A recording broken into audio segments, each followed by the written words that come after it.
Now, if you want to get a true indication of exactly what's going to be happening in September, bugger the opinion polls, forget people like me on TV, have a listen to this story. This one appeared today in the Herald Sun. It's a fascinating story that a recent fundraising event of the Liberal Party made $500,000 in one night. People were virtually throwing what was in their pockets at Tony Abbott and the Liberals to make sure that they were getting on the bandwagon and giving them as much money as possible to fight an election campaign. On the other side of things, there is a gala dinner that is planned where the Prime Minister, they wanted $1,500 a head to be able to sit down and have dinner with the PM. Not many people bought the tickets, so they cut the price. The tickets are now selling for $495. If it keeps going like this, the Prime Minister will end up paying you $1,500 to be able to have dinner with her. On one side of politics, they are emptying their pockets with glee. On the other side, they're pretending that they've run out of coins.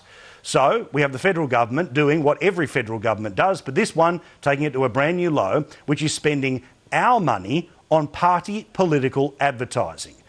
Now, you've all seen the NBN ads, the one, with the floating lights that make their way through all of the streets. What a wonderful piece of technology this would be, if only it would actually be delivered. As we've shown you so many times this evening, in one state alone with 7 million people, fewer than 70,000 people have got it going past their house, and that's just one state alone.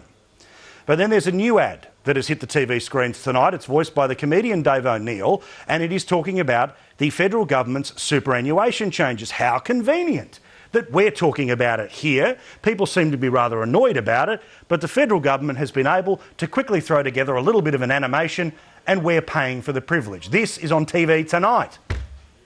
Most of us only get interested in the word super if it's followed by something like hero or Sonic. But annuation? Sorry. But from July the 1st, super does get interesting because over the coming years, it'll start rising from 9% of your pay to 12%, whoever you are. And if you earn under 37 grand, the government will chip in up to $500 extra every year. Remember, super's real money and it's yours. So it's worth checking out the website. Authorised by the Australian Government, Canberra. And paid for by you and me. But don't worry, it's not you and me who give people that extra $500. It's the government. The government who gets money from you and me. So not only do we end up paying for the contributions, but it's not the public who is given credit for that. It's the government. Good old Auntie Julia and all of her mates, including Minister Toole and the other people that have led us up the garden path. So those people are the ones who'll top up your super, but then the advertising that goes with it. Remember, to qualify for this, you don't have to do anything. You just have to keep going to work. So what exactly is this other than a blatant election ad? It's not a public information campaign where, I didn't realise I could get that benefit. I should go out and fill out the forms. All you've got to do is keep turning up to work.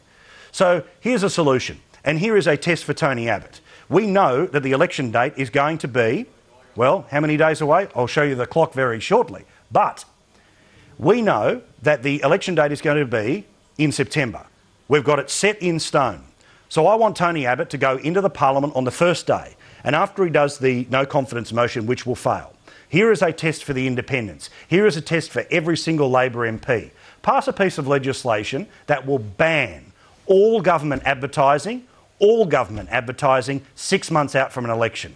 Because with one party getting $500,000 in one night and another having to cut its ticket prices by 2/3, you and I are going to have to pay for a lot more crap like that until eventually this government goes where it should always have gone, which is into the bin, which, by the way, let's show the clock, will be in this many days, this many minutes, this many seconds, this many moments.